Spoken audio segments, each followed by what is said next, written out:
जीवं जीवं दव्वं जिण्वण्वसहेण जेणनेदिट्ठं देविन्दविन्दवन्दं वन्दे तं सर्वदा शिरसा। इस तरह से द्रव्य संग्रह का मंगलाचरण करके अब हम गाथा 4 का पाठ करेंगे आज। कल हमने गाथा 3 का अध्ययन किया था, जिसमें हमने जीवत्व अधिकार, जीव के 9 अधिकारों में से पहला अधिकार जीवत्व अधिकार पढ़ा था। गाथा 4 में हम उपयोग अधिकार पढ़ेंगे। गाथा 5 में भी उपयोग अधिकार 3 गाथाओं में चलेगा। गाथा 4, गाथा 5 और गाथा 6। जो गाथा 4 है उसमें दशनोपयोग और दशनोपयोग के भेद चलेंगे। अब हम गाथा 4 का पाठ करते हैं। उव ओगो दुवियप्पो दंसणाणम च दंसणम च दुदा चक्षु अचक्षु ओहि दंसण मद केवलम्णेयम। अन्व्यार्थ उव ओगो उपयोग दुवियप्पो 2 प्रकार का है। दंसण राणम च दशनोपयोग और ज्ञानोपयोग।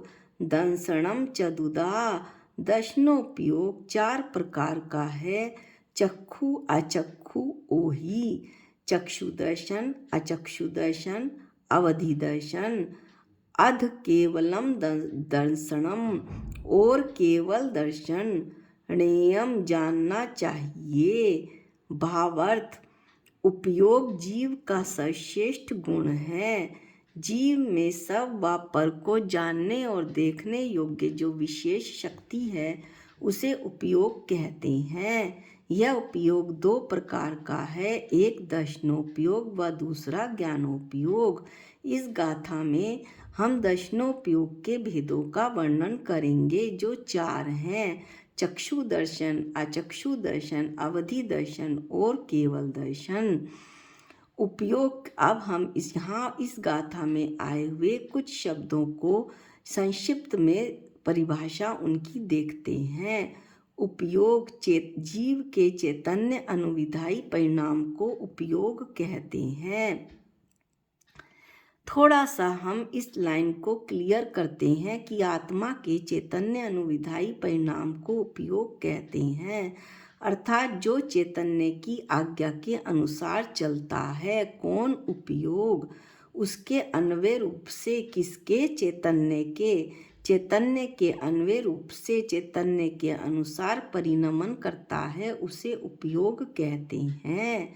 अथवा पदार्थ को जानने के समय यह घट है, यह पट है, इस प्रकार अर्थ ग्रहण रूप से कार्य करता है, वह चैतन्य का अनुविधायी है, वह उपयोग है। इस तरह से उपयोग की चर्चा पूरी हुई। अब हम फिर से अपनी गाथा पर आते हैं।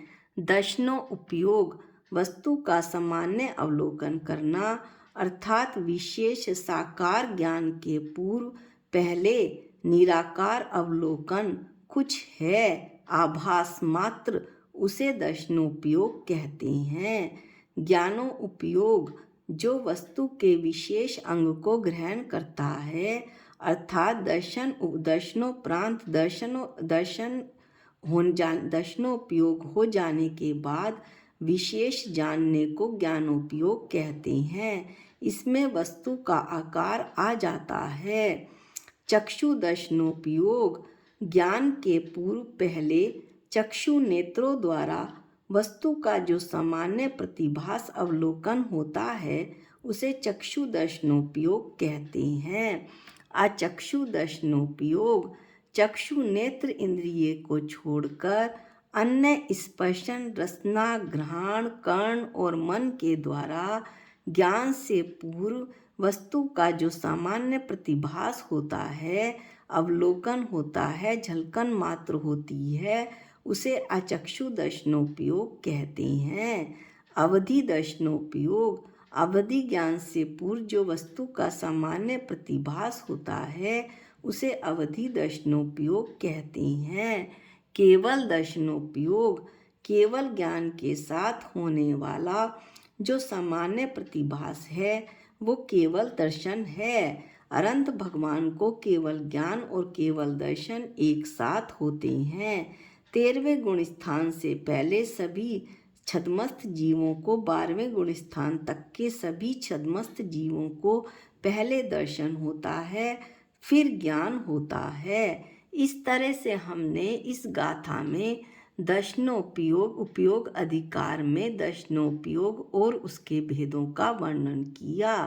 जो दर्शनोपयोग क्या है और उसके 4 भेद कौन कौन से हैं। अगली गाथा में हम ज्ञानोपयोग और उसके भेदों का वर्णन करेंगे। आज के वीडियो में इतना ही। निज निधि निज में बताई ये अनंत उपकार है, इसके लिए जिन वाणी माँ को वंदनानंत बार है, वंदनानंत बार है। सबको जय जिनेंद्र।